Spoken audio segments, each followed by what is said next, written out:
Primeiro Samuel, capítulo de número 30. Chegando Davi e os seus homens ao terceiro dia em Ziclag, já os amalequitas com ímpeto tinham dado sobre o sul e Ziclag,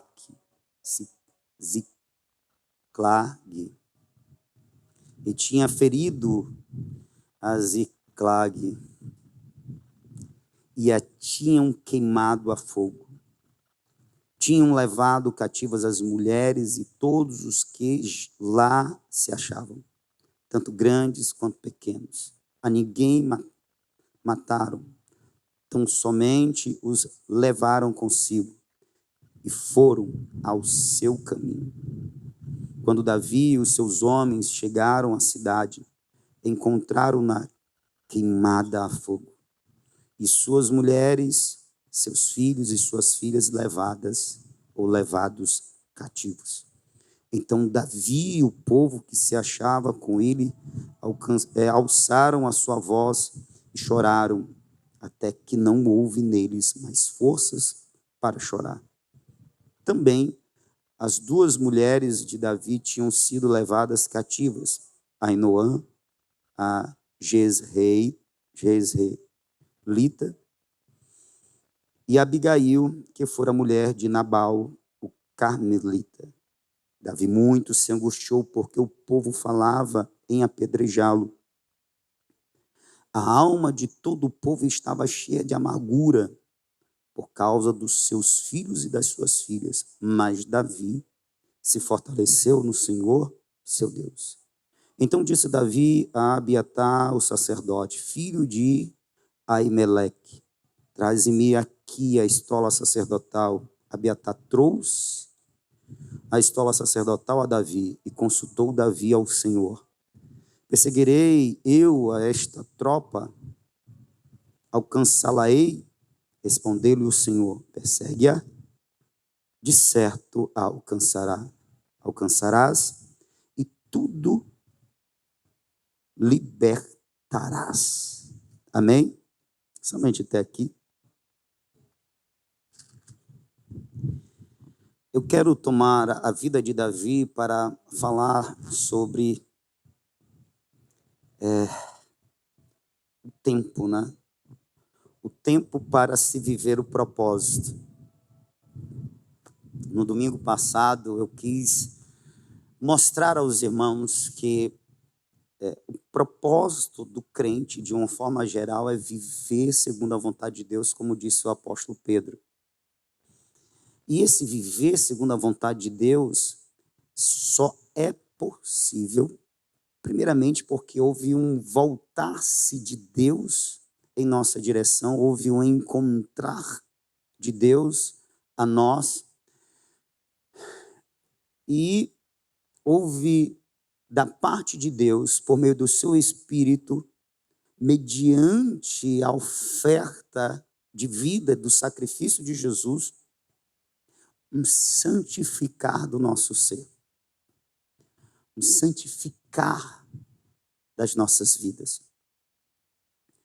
Não existe, não há possibilidade de ter comunhão, um relacionamento com Deus sem santidade. Logo está na base, está na essência de viver uma vida com propósito. Esse propósito é viver segundo a vontade de Deus. Está na base a santidade. Sem santidade, ninguém verá a Deus. Ninguém se relaciona com Deus. E segunda-feira eu aproveitei a oportunidade, eu trouxe um estudo para a escola de discípulos, que apontava justamente para isso.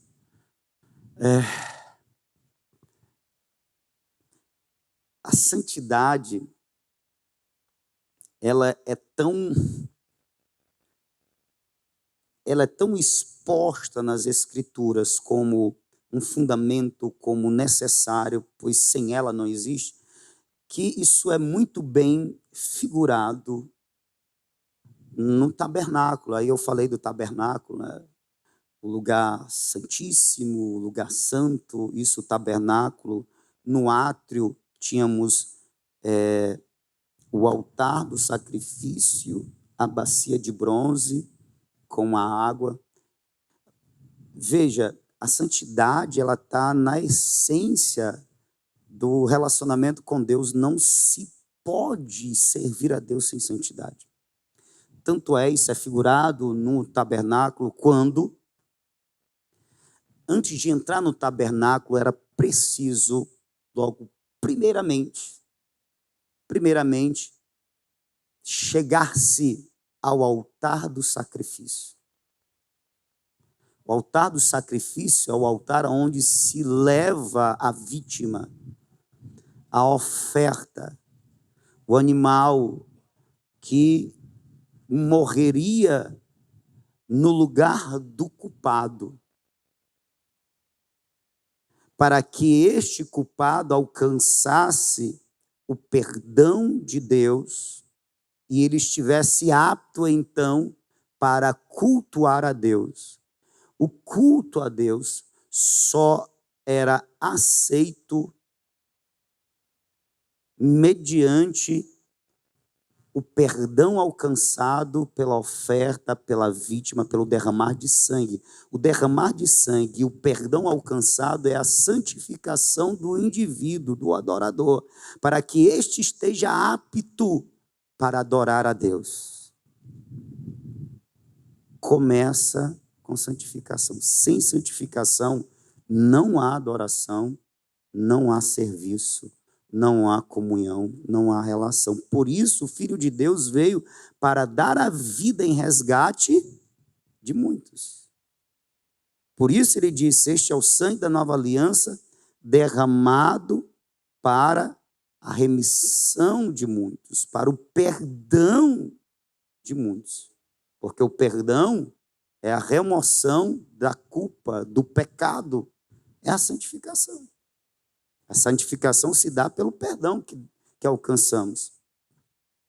Passando pelo altar do sacrifício, os sacerdotes que iam entrar no tabernáculo, eles tinham que lavar-se na bacia de bronze.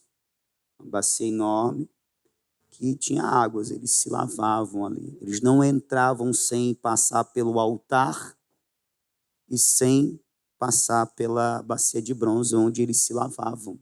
De novo, a ideia da santificação, da pureza, antes de entrar na presença de Deus. Lá dentro, nós tínhamos a mesa da proposição, onde ficavam os pães da proposição, nós tínhamos o candelabro, nós tínhamos outro altar, um menor, que era o altar do incenso. O incenso prefigura as orações dos santos. Veja que para entrar na presença de Deus e lhe queimar incenso, lhe fazer orações, tem que passar pelo altar e pelas águas da bacia de bronze. A adoração não é aceita, a oração não é aceita, nada é aceito. Você não pode entrar na presença de Deus se você não for lavado pelo sangue de Jesus. E os textos que eu mostrei falam da nossa responsabilidade em manter esta vida santa. Nós somos santificados, mas também chamados para ser santos. Nós somos perdoados de todos os nossos pecados, mas nós precisamos, como disse o Senhor Jesus a Pedro, você já tem lavado, você já tem sido lavados, basta lavar as mãos e os pés. Ou seja, você já tem sido santificado, mas vocês precisam fazer, por assim dizer, a manutenção dessa santificação. Como? Se permitindo, pelo Espírito ser, pela palavra de Deus, transformados. Então, a santificação, ela é extremamente importante, porque sem ela não existe comunhão, não existe adoração, não existe oração, não existe vida com Deus, muito menos uma vida com propósito. Vocês estão me entendendo, sim ou não? O sacerdote que ousasse entrar no santo lugar, sem por ele apresentar uma oferta e sem se lavar nas águas da bacia de bronze, ele era fulminado por Deus. Porque fulminado por Deus, Deus executaria o juízo devido àquele impuro pecador. É isso que acontece se um pecador quer entrar na presença do santo. Ele é, por Deus, visitado com o juízo. Porque é isso que o pecador merece. Por isso que o salmista disse o quê? Quando ele diz, ó minha alma, bendiz ao Senhor. Quando ele diz, ó minha alma, não te esqueça de nenhum de seus benefícios. Aí na lista dos benefícios que essa alma tem que se lembrar para ser grata a Deus e cultuá-lo, ele diz, é Ele quem te perdoa de todos os pecados. O salmista, que entendia muito das verdades divinas, ele está falando isso significando o quê? Graças a esse perdão de Deus, eu posso viver em comunhão com Ele. Então, minha alma, bendiz ao Senhor. Você só está na presença dEle porque Ele tem feito a manutenção. Amém? Então, com isso eu quero dizer aos crentes e aos que nos ouvem e nos ouvirão, leve a sério a questão da santidade. Leve a sério. Se você não levar a sério a questão da santidade, muito menos Deus te levará. Se nós não nos valermos do que Cristo fez para nos santificar, é como se nós estivéssemos desprezando tão grande sacrifício.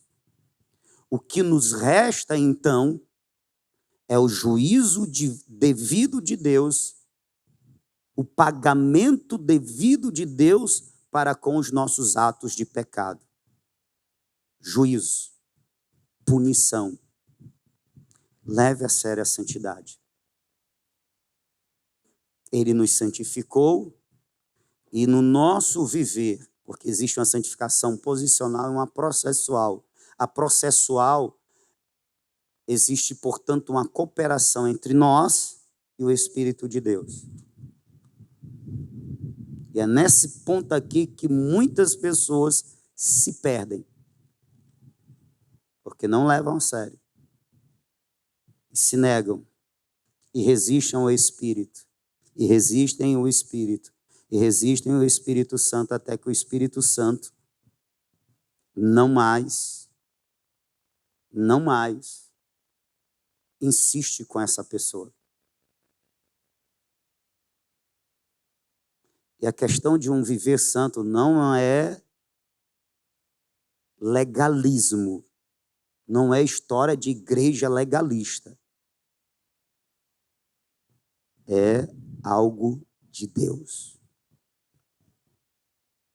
Sem santificação, ninguém verá a Deus. Se você não cuidar, se você não fizer a sua parte, nessa parceria com o Espírito Santo para ter a tua vida santificada, eu quero deixar bem claro para você que você não vai participar do tribunal de Cristo. Você vai participar do juízo final. Nos dois, Cristo é juiz, só que no tribunal de Cristo, a prestação de conta é para com os salvos. Tipo, o que é que vocês fizeram com o talento que eu lhe dei? Para efeito de recompensa ou não? A salvação está garantida. Mas no juízo final do trono branco, o efeito é para, o encontro é para condenação. Vocês estão me entendendo, sim ou não? Tudo bem. Agora preste atenção, eu vou tomar emprestado a vida de Davi. E eu fiz questão de escolher esse ponto aqui, porque Davi, ele foi um homem que viveu o propósito de servir a Deus, viver segundo a vontade de Deus. Não é à toa que ele está nas Escrituras e que ele é uma referência, um modelo a ser imitado, que nos inspira, eu mesmo em particular, na antiga aliança do Antigo Testamento, 2 personagens me influenciam muito, me inspiram muito, um deles é Davi, outro é Elias. E Davi, ele está na fase da vida dele, que eu chamo de, ele está no processo de maturação, um processo de aprendizado para que ele se torne apto a exercer o ministério para o qual foi ungido.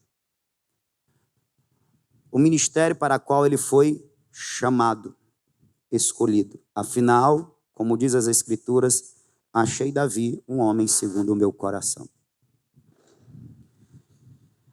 Nós encontramos em 1 Samuel, capítulo 16, se não me falha a memória, a unção de Davi. E Davi, ainda moço,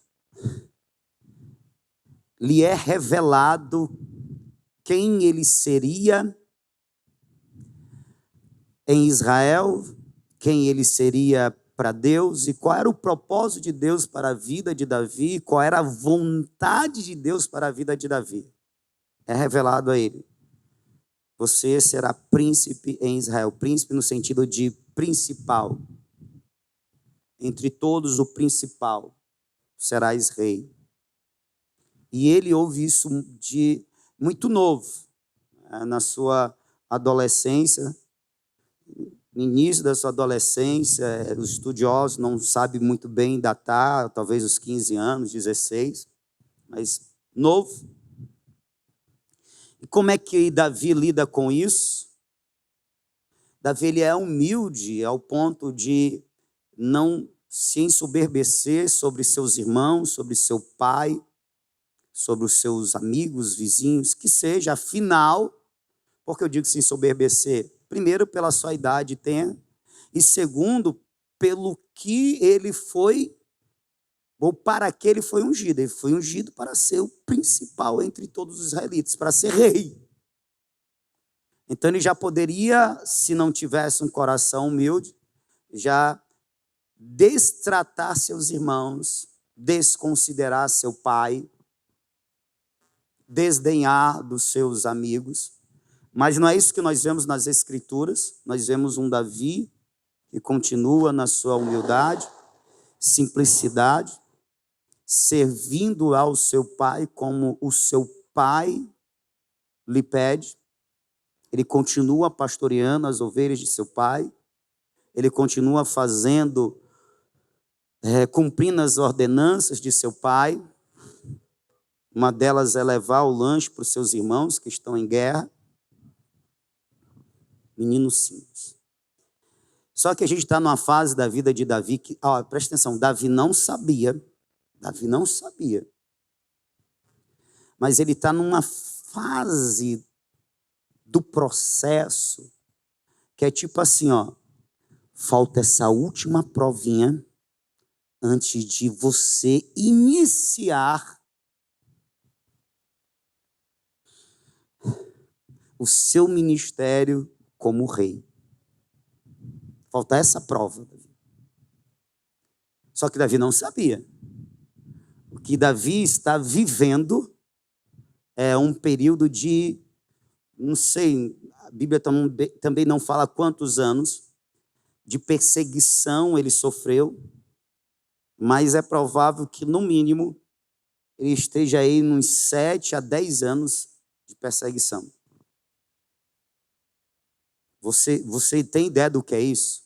7, 10 anos, uma pessoa que você amou, que você ama, querendo o seu mal, querendo lhe destruir, querendo a sua morte, lhe perseguindo, não te deixando em paz. Foi tão pesada a perseguição que Davi ele teve que se refugiar no território dos filisteus, os principais e mais terríveis inimigos de Israel.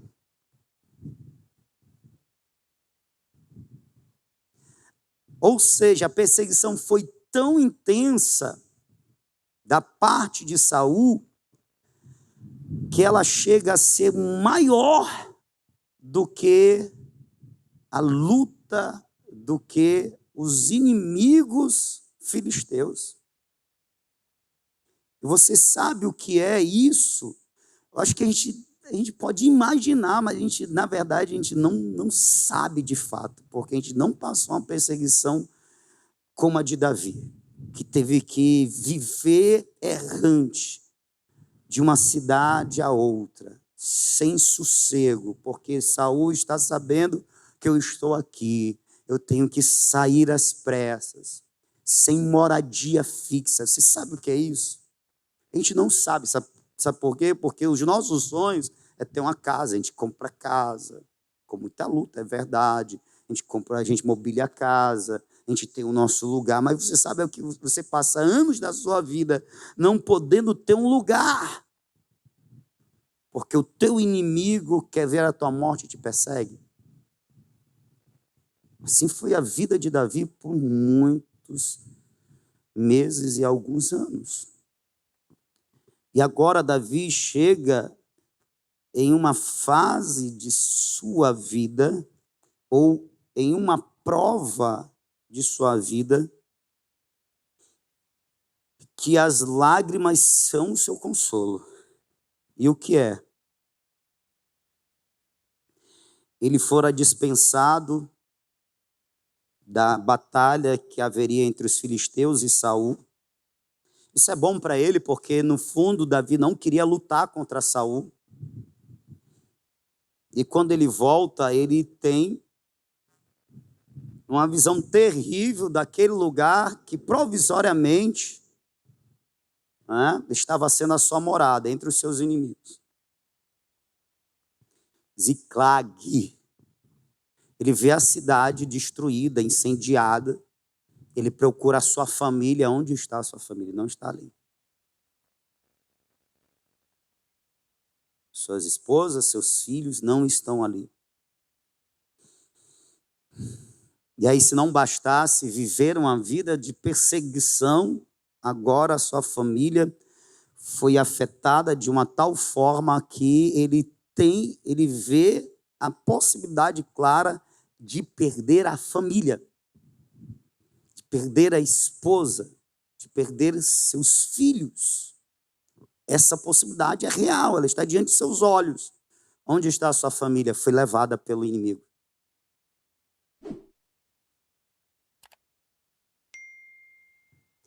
Davi não sabia que ali era, por assim dizer, uma prova última antes dele então ser ungido rei sobre Israel. Ele não sabia.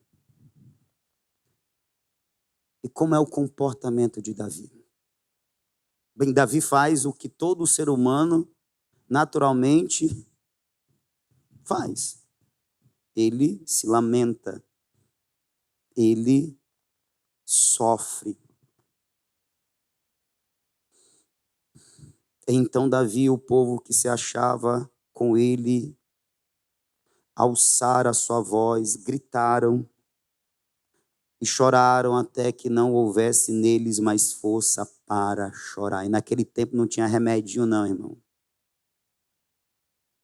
Hoje a gente tem um consolo do remédio, a pessoa está muito mal e fica desmaiando, aí vai lá dar um calmante para ela vai, se acalma, dorme.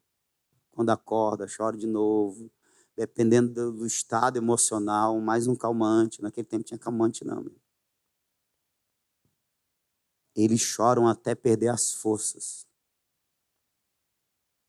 Você já imaginou você passar por uma prova dessa? Quais seriam as tuas perguntas para Deus?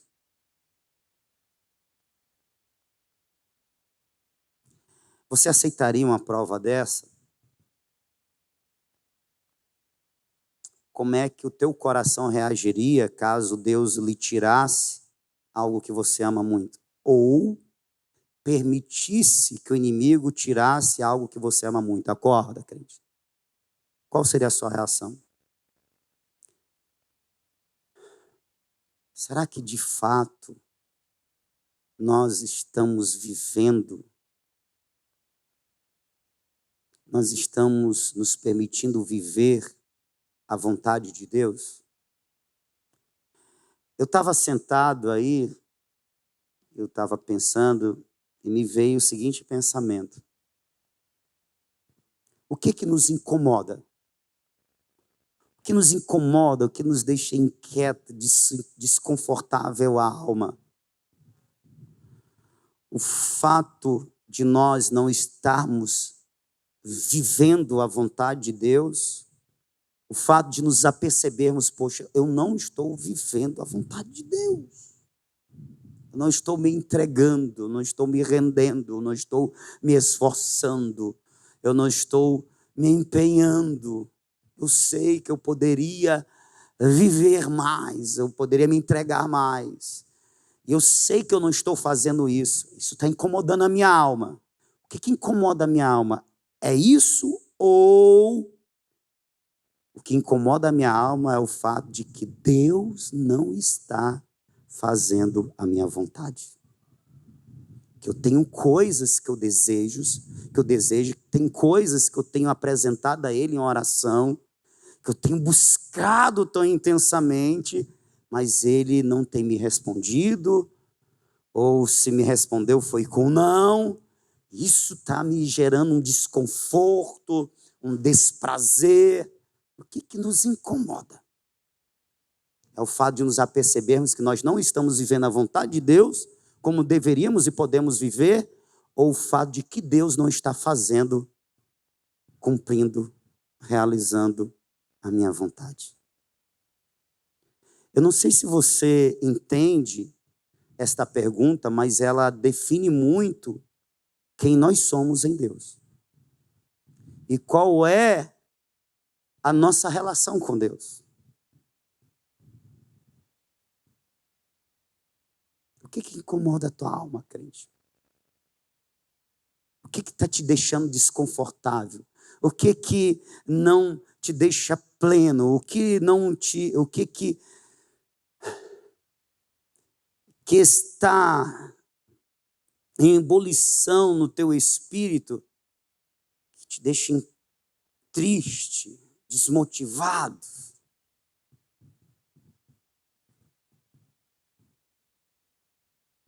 Irmãos, se for falar assim de coisas que eu tenho vontade de ter,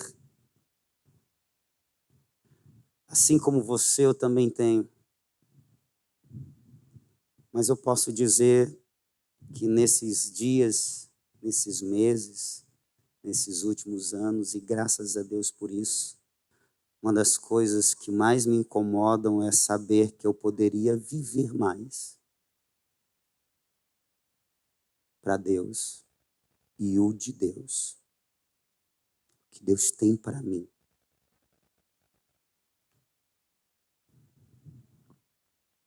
Agora, questões outras, aqui a gente está numa casa alugada, já estamos há não sei quantos anos de aluguel tendo uma casa.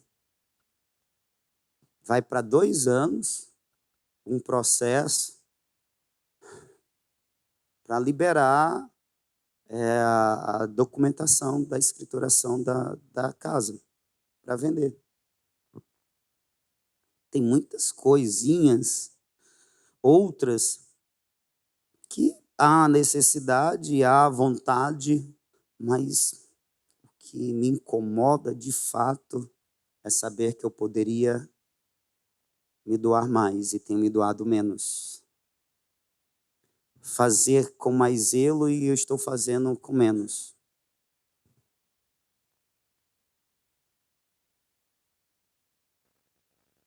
Davi tinha ciência do chamado dele. Agora, o que tem a ver? Glória a Deus. Aí.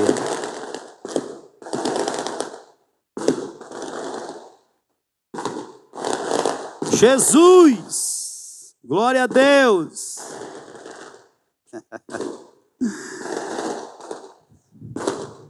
O que tem a ver?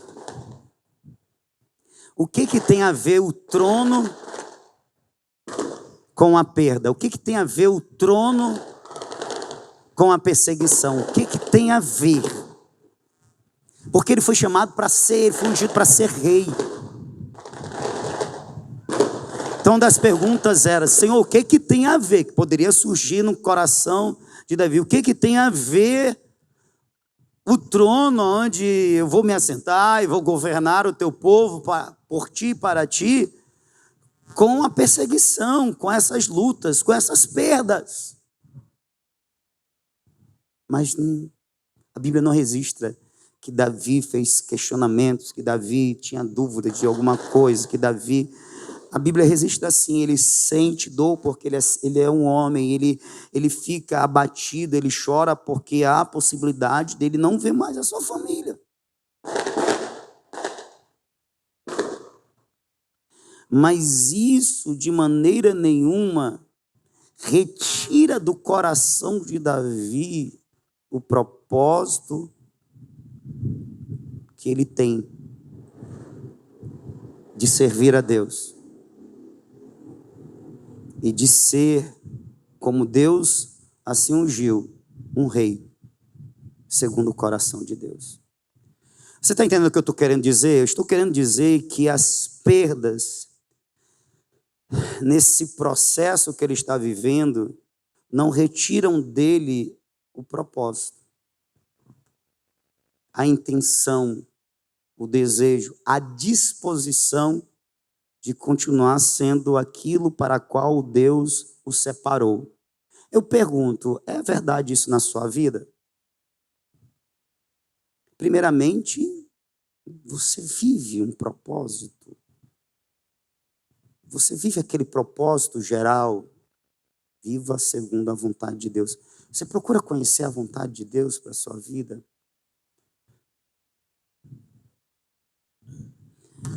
Realmente, isso é verdade. Isso é verdade para você. E aí Davi, ele faz o seguinte, ele chora. E acontece algo muito estranho. Ele se angustia.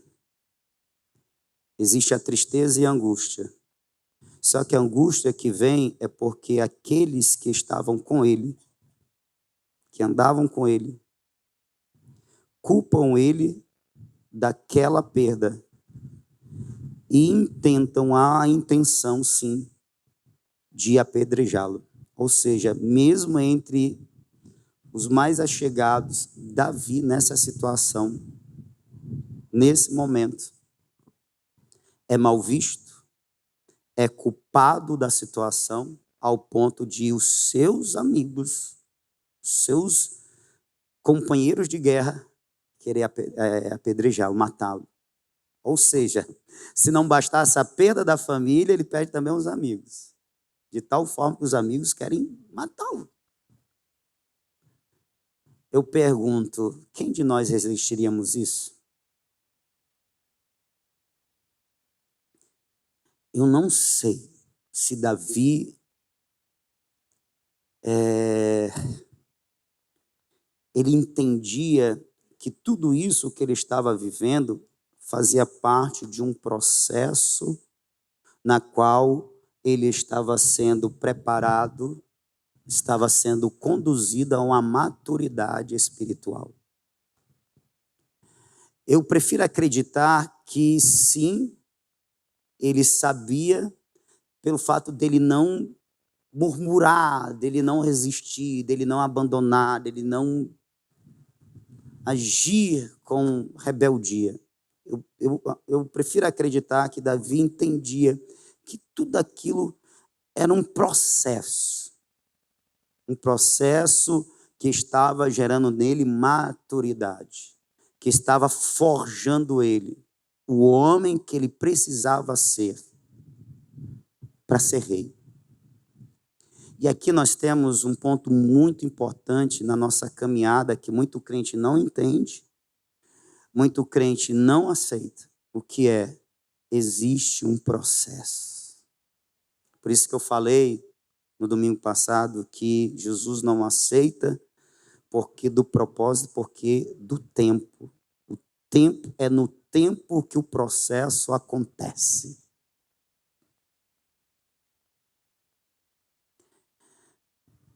O processo é essencial, fundamental para que o nosso caráter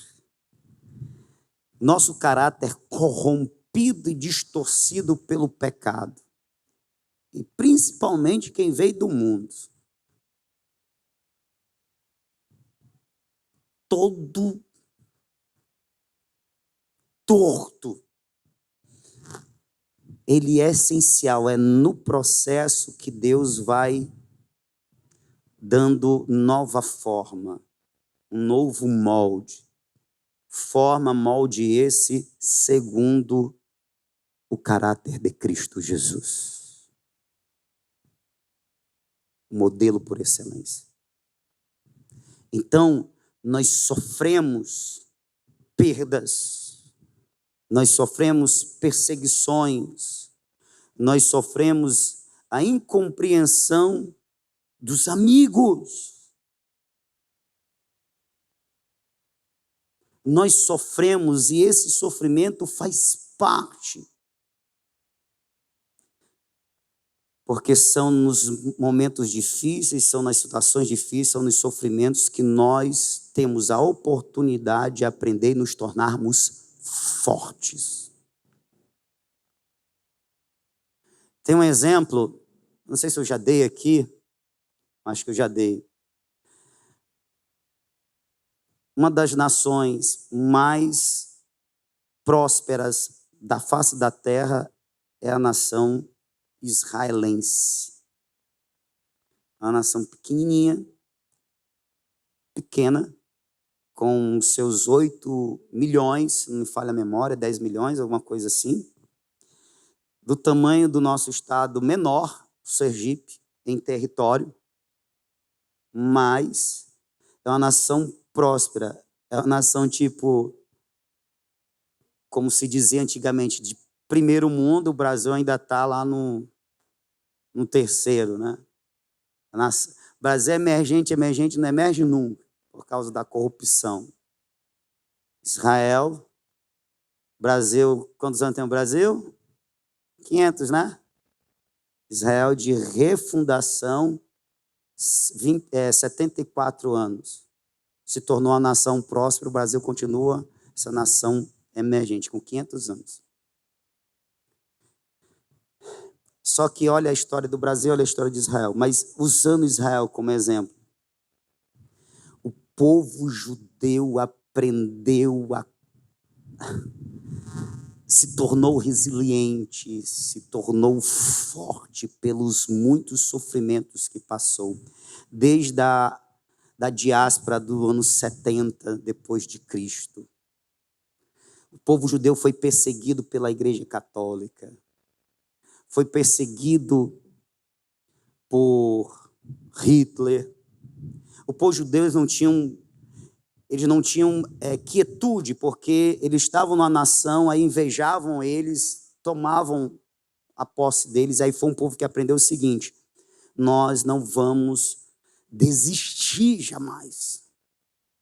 Se não der certo aqui, se nos perseguirem aqui, nós vamos para outro lugar e nós vamos iniciar, nem que seja do zero, mas nós vamos iniciar e nós vamos continuar vivendo, e da melhor forma. Então foi um povo que aprendeu por meio das perseguições. Vocês sabem o que Hitler fez ao povo judeu. A lutar, a resistir. E hoje o lema desse povo é cordeiros nunca mais. Porque eles foram cordeiros para Hitler, ele disse, nunca mais. Então, por causa das muitas perseguições, das lutas, das muitas perdas, eles aprenderam a resiliência, a perseverança e a continuar firme no seu propósito. Pequena, mas poderosa.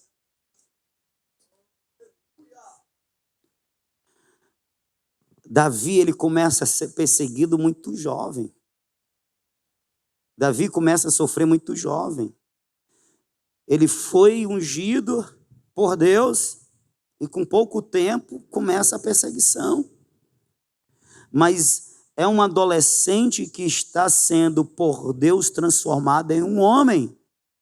E não é qualquer homem, é um homem de Deus. Um homem segundo o coração de Deus. Aleluia, glória a Deus. Versículo de número 6, o finalzinho diz: Davi, ele se fortaleceu no Senhor. Família, amigos, não posso contar com a família nem com os amigos. Eu vou continuar contando com quem? Com Deus. Na verdade, Deus não é para Davi a última opção. Deus é a primeira opção. Sempre. Davi, ele sabe da possibilidade de perder a família. Isso é tão verdade que ele vai a Deus e diz: eu persigo os amalequitas, eu vou conseguir alcançá-los. Ou seja, eu vou conseguir alcançar aqueles que prendem a minha família, eu vou conseguir livrar a minha família, eu vou conseguir ter a minha família de volta. Ele está orando na possibilidade de não ter a sua família de volta, mas ele está orando a quem? Significa dizer que ele não desistiu de viver para Deus.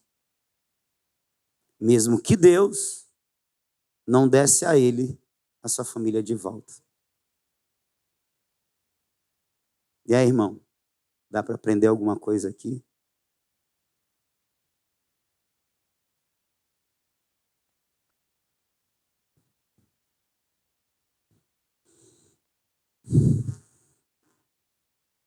Deus disse, vai, persegue-a, de certo alcançará e tu a libertarás. Aleluia. Ele tem uma resposta positiva de Deus, mas podia ser negativa. Lembra de quando ele orou pela criança, filho dele com Betseba?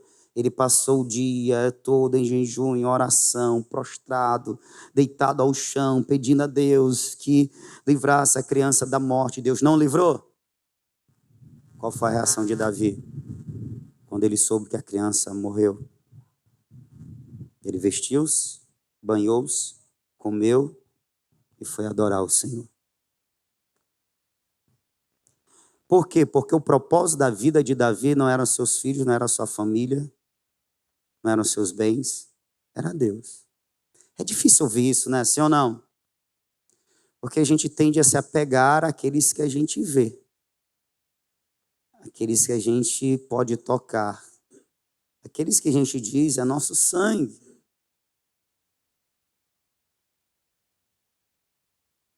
Mas se realmente, irmãos, nós queremos viver o propósito, viver segundo a vontade de Deus, aquelas palavras do Senhor Jesus, elas têm que ser verdades para nós. Quem não deixa pai, mãe, filhos, filho, filha, por amor de mim, não é digno de... Eu estou falando de coisas assim, Deus, por acaso, tirou a tua família de você. Às vezes tem pessoas que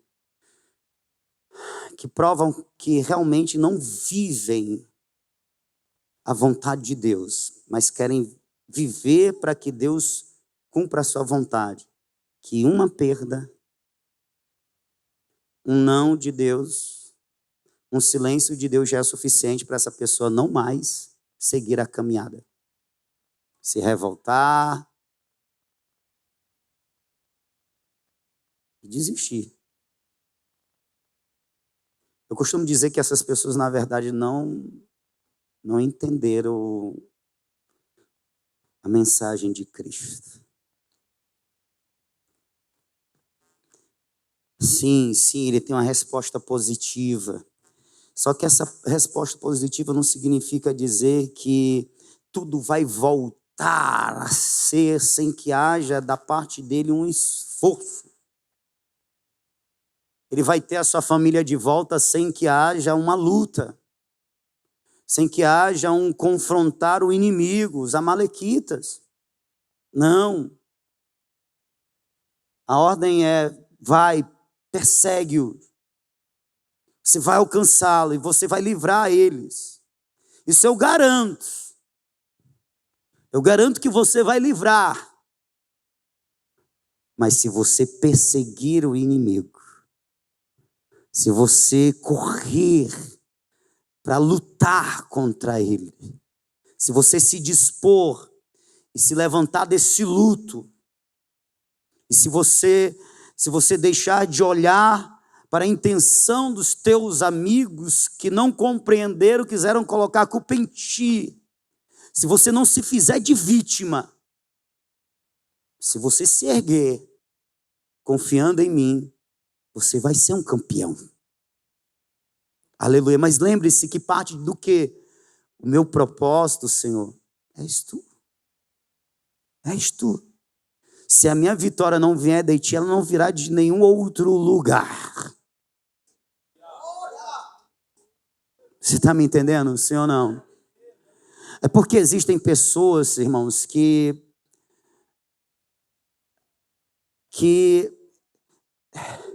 não se dispõem, não guerreiam, não lutam, não fazem a sua parte e se queixam porque Deus não lhe respondeu, porque Deus permitiu, porque Deus não fez, permitiu. Como Deus permite que algo dessa maneira aconteça? É porque Ele está lhe provando, é porque Ele está lhe formando um homem, uma mulher segundo o seu coração. Essa é a resposta.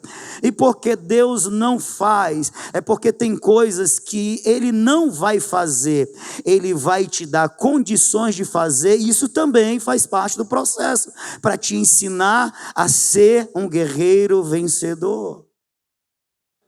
Alguém que luta, não alguém que fica a esperar, de braços cruzados, Senhor, eu estou aqui, eu já estou orando, me dá. Não é assim. Vai, persegue, Davi vai, persegue, tem a vitória.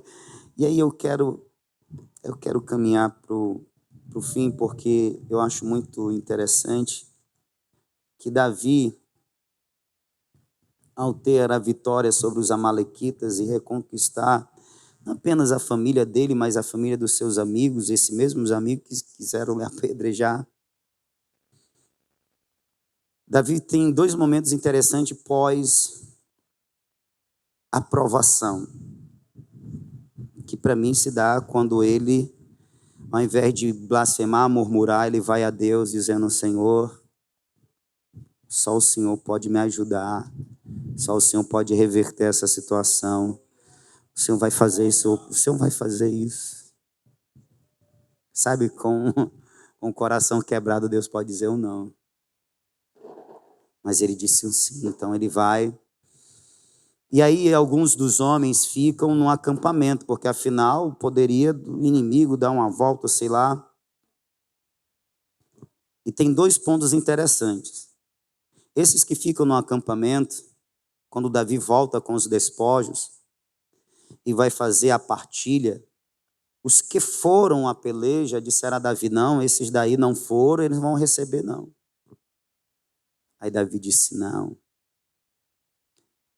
Tanto os que foram e lutaram, quanto os que ficaram e protegeram, têm o mesmo direito. As partes serão divididas igualmente. Mas espera aí, esse é um grupo que antes queria apedrejar ele. Esse é um grupo que estava culpando ele da desventura. Mas o que Davi está fazendo? Nós vamos repartir a bênção. Nós vamos desfrutar juntos da vitória. Os que lutaram bravamente e os que ficaram na defesa. Porque aqueles que podem fazer um serviço mais pesado e aqueles que não podem fazer outro tipo de serviço, sim ou não? E aqui Davi é até um tipo de Cristo. Que Cristo, quando reparte as bênçãos, ele reparte para aqueles que fazem o que é mais pesado, mas também reparte para aqueles que não podem fazer o mais pesado, mas fazem outro tipo de trabalho que dá suporte, mas estão trabalhando também. Segundo, Davi reparte os despojos, os frutos daquela vitória. E aí, irmãos, preste atenção. Aquilo que se inicia com lágrimas se termina com riso. Aquilo que é algo terrível e há possibilidade de perda e morte se transforma em conquista. O que eu estou querendo dizer? Que muito do que nós passamos é importantíssimo, porque a vitória só vem depois de uma luta. O riso, o cântico vem só depois de um momento de lágrimas. Se eu não quero padecer, eu também não quero os frutos deste sofrimento. Se eu não quero as lutas, significa dizer que eu também não quero vitórias. Você está me entendendo? Como é que Deus vai te dar os despojos do inimigo? Porque além da família, Davi conquistou os despojos. As riquezas dos amalequistas passaram para Davi, porque Davi foi lá lutar. Como é que os despojos do inimigo virão se eu não lutar? Se eu não encarar essa afronta no nome do Senhor? Como é que processos de mudança acontecerão na minha vida se eu não aceitar esses processos? Como é que eu vou ser amanhã um homem ou uma mulher mais maduro na fé, mais forte na fé, na caminhada, se eu não viver os processos? Se os amalequitas não chegarem, se os amalequitas não incendiarem algumas das minhas posses. A casa foi incendiada, a família foi levada, mas a família retorna. E a casa que foi incendiada é reconstruída uma casa melhor, porque os despojos de guerra são maiores do que eu tinha antes. Você está entendendo isso? Sim ou não? Foi tanto que ele teve como partilhar não apenas com os seus amigos de guerra, ele envia para as cidades presentes. E uma das cidades que ele envia é para Hebrom. Ele manda presente. Rapaz, foi tanta bênção, foi tanta bênção, foi tanta bênção. Ô irmão, a gente quer a bênção, a gente quer a bênção, a gente quer a bênção. Mas com Deus tem que ter a peleja, irmão. Tem que ter a peleja. Se eu não aprender que essa vida é de peleja, eu não vou viver. Tem que ter a luta, eu tenho que aprender a lutar. Eu tenho que aprender que esses momentos são oportunidades para quê? Para eu me fortalecer no Senhor. Davi se fortaleceu no Senhor. Eu só vou ter o que compartilhar se eu viver momentos como esse. É tanta bênção que ele manda para as cidades. E uma das cidades é Hebrom. Davi nem sabia, mas ele estava preparando um terreno. Porque em Hebrom, ele é reconhecido como rei. Aleluia. Não passou muitos dias, porque nesta peleja da qual ele foi dispensado, Saul morre. O rei. E não passou muitos dias, Davi chega em Hebrom, e os anciões, o povo de Hebrom, reconhece e unge Davi rei sobre a tribo de Judá. Aleluia. Você está entendendo? Tinha coisas acontecendo que ele não sabia o porquê e o para quê, mas porque ele estava vivendo o propósito de Deus, as águas estavam fluindo no seu curso natural. Se você vive o propósito de Deus, tem coisas que você vai fazer, que é Deus te direcionando, e que você depois lá na frente diz, meu Deus, eu nem sabia, mas eu estava sendo usado por Deus, e agora eu estou colhendo os frutos daquela semeadora que eu fiz lá atrás. Irmãos, é bom viver o propósito de Deus, irmãos. É maravilhoso, sim, tem as lágrimas, mas tem os risos. Tem a angústia, mas na angústia eu encontro um Deus consolador. Tem as pelejas, mas são nas pelejas que eu encontro o Deus da guerra. Sim, tem as necessidades, mas é nas necessidades que eu encontro um Deus provedor.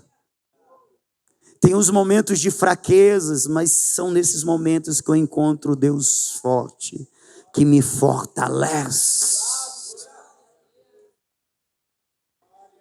Eu entro na caminhada inexperiente. E como é que Deus vai gerar em mim a experiência, a expertise, a maturidade? Não é, vem cá, senta aqui que escreve o que eu estou te dizendo. Vem para a aula. Não. Essa parte teórica a gente lê nas Escrituras. E Ele espera que a gente aprenda lendo nas Escrituras, ouvindo mensagens como essa. Mas sabe como é que Ele vai trabalhar de fato a nossa vida? Vem cá. Eu vou te colocar na situação. Mas não se preocupe. Eu estou aqui, meu filho. Se precisar, estenda as mãos. Eu te levanto. Se precisar, abre os braços. Eu te visto com a armadura certa para a batalha. Aleluia. Quem está entendendo, diga amém. Ele nos coloca no processo, mas não nos joga. Ele está conosco. Aleluia. Ele nos coloca na situação, mas Ele não nos joga lá, Ele está conosco. E o que nós precisarmos para aprendermos e sermos aprovados, Ele vai nos dar, aleluia. É só buscar nele, é continuar entendendo. Deus tem um plano para a minha vida e eu vou vivê-lo. Deus tem um propósito da minha vida e eu me rendo a isso, eu vou viver isso, e eu sei que enquanto eu viver segundo a vontade dEle, aleluia, Ele vai estar comigo, Ele não vai me desamparar, Ele vai me socorrer, Ele vai me levantar, Ele vai me curar, Ele vai me fortalecer, Ele vai me ajudar.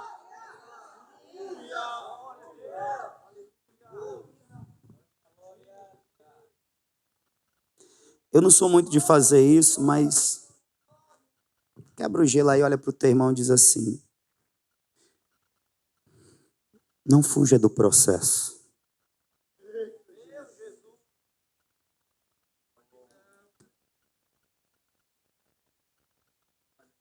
Aleluia. Olhem para mim, olhem para mim. Não fujam do processo. Não sejam covardes. Não sejam insubmissos. Não sejam rebeldes. Aceite o processo. Viva o processo. No processo você vai conhecer mais Deus. No processo você vai se aproximar mais de Deus. Depois do processo você vai poder dizer: eu conheci antes Deus de ouvir falar, mas agora os meus olhos te veem. Aleluia. Davi muito bem podia dizer, né? Se der uma pesquisada nos Salmos, você vai encontrar algo parecido. Até quando os meus amigos me desampararam, eu me refugiei no Senhor. E no Senhor encontrei a força.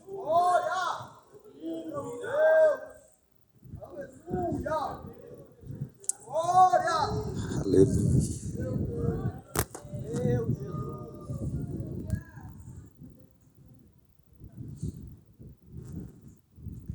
Para a gente terminar, abra sua Bíblia aí.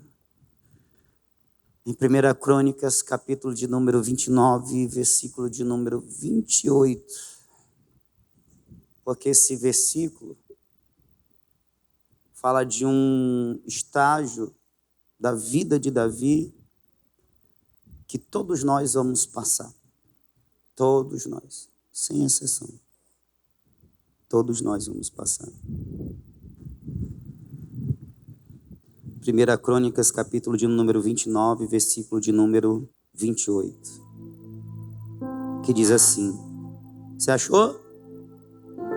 E morreu numa boa velhice, cheio de dias, riquezas e glória. E Salomão, seu filho, reinou em seu lugar. Tem 3 pontos aqui, eu quero destacar 2 para a gente encerrar. Um é, ele morreu. Ele partiu para estar com o seu Deus. Como todos nós um dia partiremos, cheio de dias. O que é para nós normal hoje, um ser humano ir até os seus 80, até 90 anos, né? Naquele tempo não era normal. Você está me ouvindo? Amém? Olha para mim. Não era normal. 60 anos. Um rei viver tanto tempo era praticamente impossível. Por isso que o autor sagrado faz questão de destacar: ele viveu, morreu com muitos dias de vida. Muitos dias. Longos dias.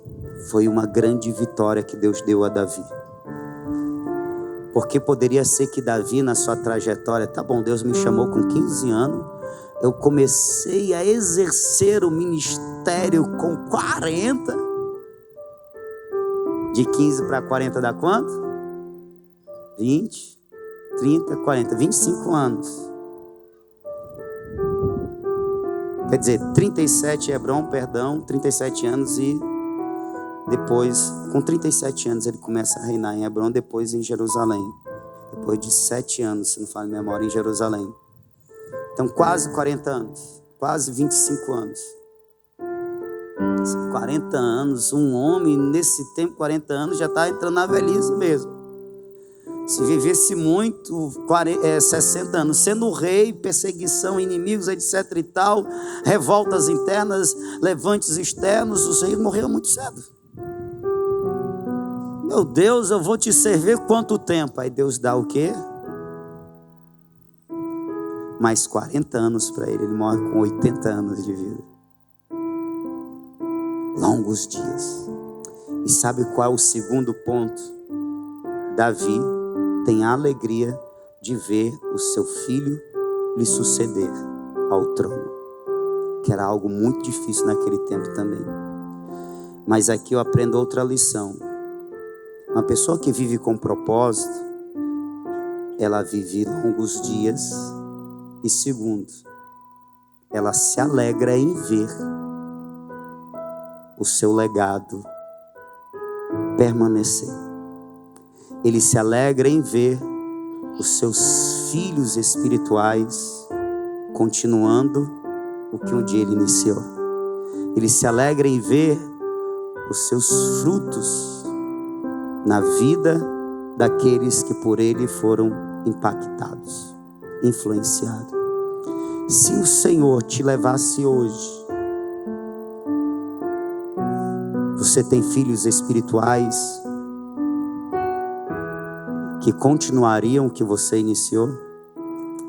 Se Deus te levasse hoje, qual o legado que você está deixando para os que ficam? O que você está deixando? Porque a gente está falando de uma vida com propósito, sim ou não? Para ser uma vida com propósito, tem que deixar filhos sucedendo. Para ser uma vida com propósito, tem que deixar legado. Você tem filhos espirituais? Qual o legado que você tem deixado? Você pode ficar de pé. Ele viu o seu filho Salomão lhe suceder no trono. Aleluia. Ou seja, no tempo de sua partida, ele encontra paz e refrigério. Eu estou indo para o meu Senhor, mas eu sei que eu tenho deixado nesta terra alguém que vai seguir os meus passos e que vai continuar a obra e que vai continuar glorificando ao Senhor. O fogo não vai se apagar em mim. Aleluia. E Davi talvez não tivesse a noção que hoje, depois de cerca de 3.000 anos, o Gonçalves ia estar pregando acerca dele e falando o quanto ele é um homem que inspira. Aleluia. Que o fato dele ter vivido o propósito de Deus está sendo aqui apresentado como lição para a nossa vida. Em outras palavras, Davi nem tinha noção que ele não ia deixar apenas Salomão como seu sucessor. Ele não ia deixar um legado só para Salomão e o povo daquele tempo, mas um povo de tempos e tempos, e olhar para ele e ia dizer: Davi, um homem segundo o coração de Deus. Se Davi foi um homem segundo o coração de Deus, eu quero caminhar no mesmo caminho, eu quero pisar as mesmas pisadas, para também ser um homem segundo o coração de Deus, como foi Davi. Aleluia. Você está entendendo? Você está entendendo que daqui a alguns anos, ou não sei, se Jesus não voltar, daqui a algumas décadas, alguém vai olhar e vai dizer: eu me lembro daquela irmã.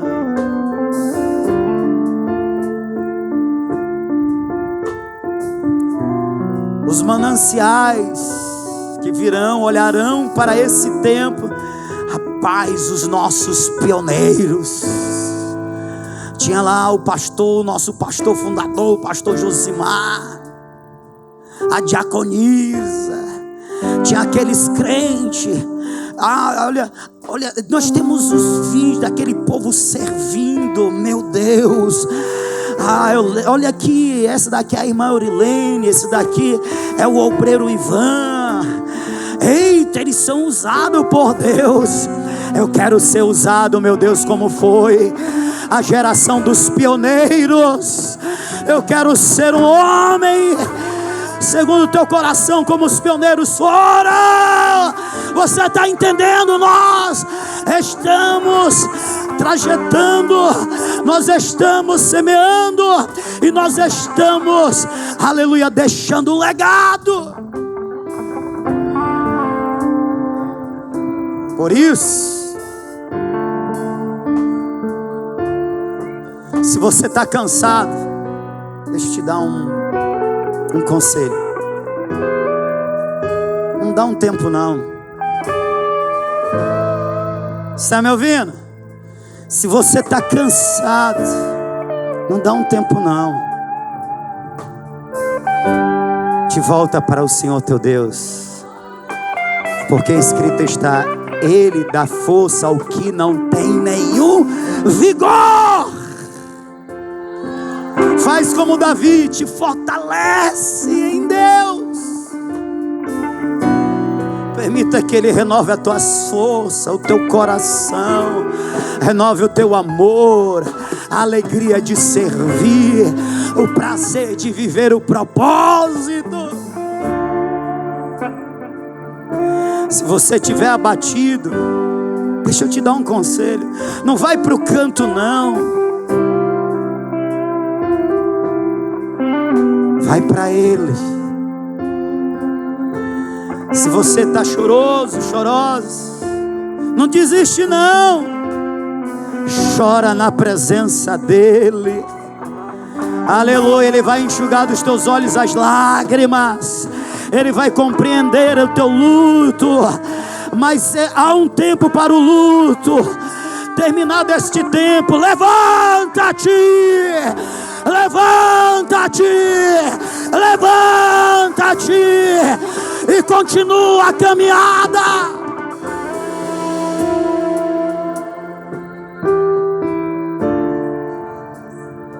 Ou seja, não tem outro lugar para você ir, não tem outra coisa a fazer. Independente de como esteja o teu coração, independente de como esteja a tua alma, o único lugar certo para você ir, se achegar e se lançar é na presença dEle, é com Ele. E você veio ao lugar, um lugar propício para isso, pois nós estamos reunidos no seu nome. E o seu povo que se chama pelo seu nome, se humilhar e orar e se converter dos seus maus caminhos, Ele ouvirá dos céus, Ele intervirá. Você pode adorar o Senhor. Oh, aleluia! Oh, aleluia! Oh, aleluia! Oh, aleluia! Oh, aleluia! Talvez essa seja a última prova para algo especial que Deus tenha a fazer na tua vida. Talvez seja essa a última prova. Foi para Davi a última prova, antes a unção, reconhecimento para o ministério. Oh, aleluia! Eu quero orar pelo povo de Deus. Quem quer orar comigo? Você quer orar comigo? Vem aqui para frente. Aleluia.